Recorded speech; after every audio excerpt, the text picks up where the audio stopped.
स्वतंत्रता, एक सपना, एक संघर्ष और एक कीमत। सन 1947 भारत को मिली आजादी, लेकिन उसके साथ आया बंटवारे का जख्म। ये कहानी है आजादी की, लेकिन जश्न से कहीं ज्यादा दर्द और बलिदान की। स्वागत है आपका द साउंड ऑफ पेजेस में, जहां आज हम लेकर आए हैं फ्रीडम एट मिडनाइट का सारांश।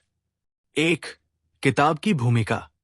Freedom at Midnight Larry Collins और डोमिनिक लैपियर द्वारा लिखी गई एक ऐतिहासिक किताब है। ये भारत की आजादी और विभाजन के दौरान की घटनाओं को बेहद सजीव और गहराई से पेश करती है।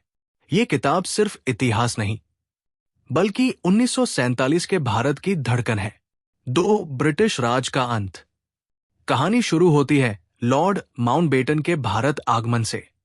ब्रिटेन तय कर चुका था कि अब उसे भारत छोड़ना है। माउंटबेटन को मिला जिम्मा भारत को स्वतंत्रता देना, लेकिन शांति से। लेकिन क्या इतना आसान था? एक ओर हिंदू मुस्लिम तनाव, दूसरी ओर नेताओं की अलग अलग सोच। 3, गांधी, नेहरू, जिन्ना। महात्मा गांधी, जो हिंसा के खिलाफ थे। नेहरू, जो आधुनिक भारत का सपना देख रहे थे। और जिन्ना, जिनकी जिद थी पाकिस्तान। तीनों की विचारधाराएं अलग थी, और इसी टकराव से जन्मा विभाजन। 4, विभाजन की त्रासदी। 14 अगस्त 1947, जब एक देश दो टुकड़ों में बंटा, भारत और पाकिस्तान, और इसके साथ शुरू हुआ इतिहास का सबसे बड़ा मानव पलायन। 1 करोड़ से ज्यादा लोग बेघर हुए, लाखों मारे गए, ट्रेनें लाशों से भरी आने लगी, और धर्म के नाम पर इंसानियत शर्मसार हो गई। 5, गांधी की हत्या। गांधी जी ने हिंसा को रोकने के लिए आखिरी दम तक प्रयास किया। वो चाहते थे कि पाकिस्तान को उसका हक मिले, लेकिन कट्टरपंथी इस विचार से नफरत करते थे।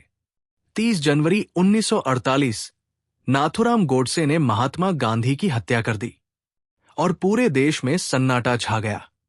6, रियासतों का भारत में विलय। भारत के सामने दूसरी चुनौती थी 500 से ज्यादा रियासतों को एक करना।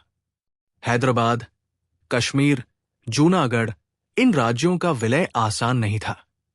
सरदार पटेल और वीपी मेनन की कूटनीति ने यह असंभव काम संभव बनाया। 7, फ्रीडम एट मिडनाइट हमें बताती है कि आजादी सिर्फ एक दिन की घटना नहीं थी, बल्कि ये सालों की राजनीति, संघर्ष, बलिदान और क्रूर सच्चाई से भरी एक कहानी है।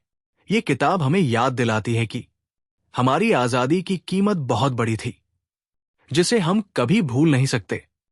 अगर आपको ये सारांश पसंद आया हो, तो वीडियो को लाइक करें, शेयर करें, और हमारे channel the sound of pages को सब्सक्राइब करना ना भूलें। अगली बार फिर मिलेंगे एक और पुस्तक के सारांश के साथ। तब तक पढ़ते रहिए, सोचते रहिए। धन्यवाद।